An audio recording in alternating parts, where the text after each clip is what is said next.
S'il existe des créatures fictives qui nous laissent rêveurs, on est content que d'autres restent au statut de fiction. Alien, film culte des années 70, raconte l'histoire d'un vaisseau, le Nostromo, et de son équipage qui décide de se poser sur une planète non identifiée après la réception d'un signal étranger. L'équipage va alors peu à peu être confronté à une forme de vie inconnue. Si le scénario de cette œuvre reste relativement simple, Alien est aujourd'hui indéniablement un précurseur dans son genre. Avec son univers horrifique marquant et son rythme lent et oppressant, le visionnage d'Alien ne laisse pas indifférent. Découvrons alors comment a été créé l'un des sommets de la rencontre entre la science-fiction et l'horreur. Vous êtes sur la chaîne de CEO et on est parti pour le 13e épisode de Storygin. Tiens, rien de spécial pour cette intro? C'est rare que ça se passe comme ça.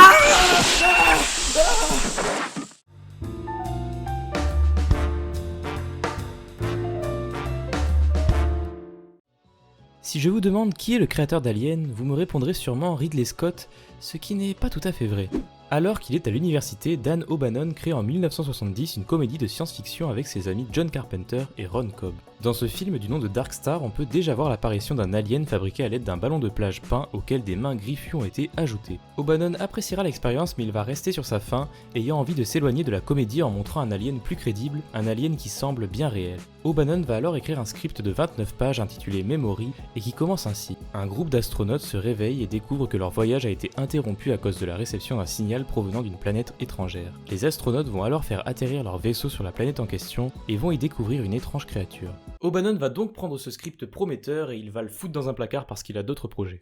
Dan va partir pendant 6 mois à Paris pour travailler sur le projet Dune de Jodorowsky. Là-bas, il fera la connaissance d'artistes qui vont devenir de grandes inspirations pour lui, notamment Chris Foss, Giger ou encore Jean-Mobius Giraud. Le projet Dune n'aboutira pas et O'Bannon rentrera chez lui à Los Angeles pour retrouver son ami Ronald Shusett et reprendre en main son script Memory. Shusett va conseiller à O'Bannon de récupérer un autre de ses scripts où des créatures infiltrent un bombardier américain pendant la Seconde Guerre mondiale et d'appliquer ce scénario comme seconde partie de l'histoire pour son projet Memory. Le projet sera par la suite renommé Star Beast, mais O'Bannon n'aimant pas vraiment ce titre, il le changera une dernière fois pour Alien. Il décidera de ce titre en remarquant que le mot Alien revenait très souvent dans son script. Et c'est là que tu te dis heureusement qu'il avait pas souvent écrit le mot caca parce que sinon ça se serait appelé caca. O'Bannon et Shusett seront satisfaits de la simplicité de ce titre, en plus de sa double lecture, le mot Alien étant à la fois un nom commun et un adjectif signifiant étranger. Shusett chercha à trouver un ressort scénaristique intéressant qui permettrait l'intrusion de la créature dans le vaisseau et il eut alors l'idée qu'un des membres de l'équipage pourrait s'être fait implanter un embryon alien dans son corps. O'Bannon continuera la rédaction de son script orienté par différentes inspirations. Le film La chose d'un autre monde conduira à l'idée d'un homme poursuivi par un alien meurtrier dans des lieux étriqués. Le film Planète interdite inspirera l'idée du vaisseau qui envoie un signal d'avertissement de ne pas atterrir, signal qui n'est pas respecté et qui conduit à la mort un à un des membres de l'équipage. Pour citer d'autres influences, on retrouve La planète des vampires, Junkyard ou encore Strange Relations qui traite de la reproduction chez les aliens.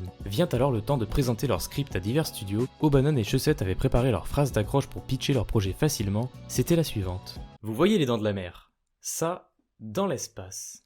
Les deux hommes signeront leur deal avec Brandywine, un studio appartenant à la Fox. David Giller et Walter Hill, les producteurs de Brandywine, réécriront certaines parties du script, rajoutant notamment le personnage de Ash et toute l'intrigue qu'il implique. Ces changements seront source de tension avec Shusett et O'Bannon, ce dernier sentant la propriété de son script menacée. Les deux scénaristes seront finalement bien crédités en tant que tels, Giller et Hill étant crédités en tant que producteurs. Bon, on va peut-être passer à ce que vous attendez sûrement, la création du film. Après avoir envisagé plusieurs personnes différentes pour réaliser Alien dont O'Bannon lui-même, le choix se portera finalement sur un certain Ridley Scott, un réalisateur au tout début de sa carrière n'ayant alors en 1977 qu'un seul long métrage à son actif, Les Duellistes. Scott va accepter l'offre et les premiers storyboards qu'il va proposer à la Fox vont les convaincre au point de doubler le budget prévu initialement. Ses inspirations pour imaginer les vaisseaux et les combinaisons spatiales s'appuient alors sur des références telles que 2001 l'Odyssée de l'espace et Star Wars. Mais Ridley Scott cherchera à s'éloigner du côté fantastique pour plus explorer le genre de l'horreur. Dans ce sens, la rencontre de Scott avec H.R. Giger par l'intermédiaire de O'Bannon a résolu une des grandes problématiques du film, trouver une identité graphique forte. La peinture de Giger, nécronome fort, a tout de suite convaincu le réalisateur et les producteurs d'engager l'artiste pour concevoir tous les éléments relatifs à l'alien.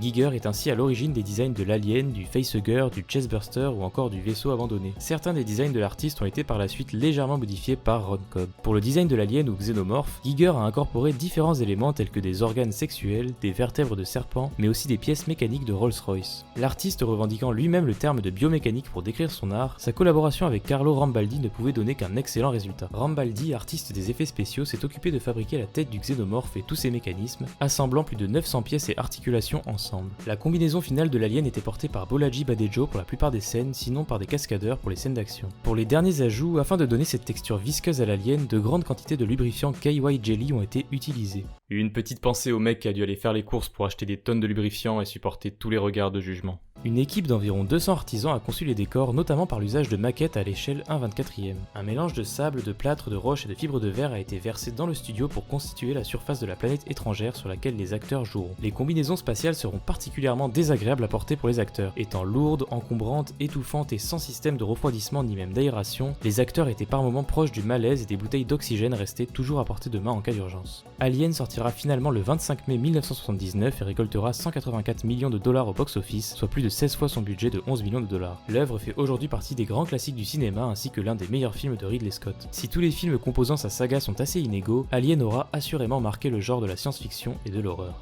Pour terminer, voici quelques faits insolites et infos complémentaires sur Alien.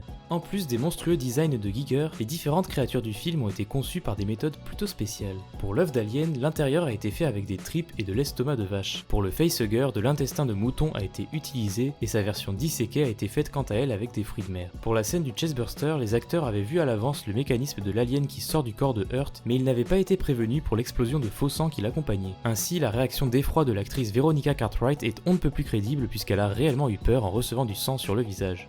Pour les scènes où l'équipage découvre le vaisseau alien abandonné, ce ne sont pas les acteurs qui se cachent sous les combinaisons spatiales mais bien les fils de Ridley Scott. Cette astuce a été utilisée pour faire paraître le vaisseau comme vraiment imposant en comparaison des membres de l'équipage, Scott jugeant que les premiers tests avec les acteurs n'étaient pas assez convaincants. L'actrice Sigourney Weaver s'est découvert une allergie au chat pendant le tournage d'Alien. De la glycérine était appliquée sur la peau de l'actrice pour la faire paraître en sueur, et ce fluide mélangé au poil de chat lui provoquait une réaction allergique. En retirant la glycérine, Sigourney a pu continuer de jouer en présence des chats. Et oui, des chats, car le chat Jones a été incarné par 4 chats différents durant le film, mais à l'apparence bien identiques. Ridley Scott avait imaginé qu'à l'issue de l'affrontement entre Ripley et l'alien, celui-ci dévore la tête de Ripley et enregistre la dernière entrée du journal de bord avec la voix de Ripley. Les producteurs s'opposeront finalement à cette idée, préférant une fin plus conventionnelle avec la mort de l'alien comme conclusion du film.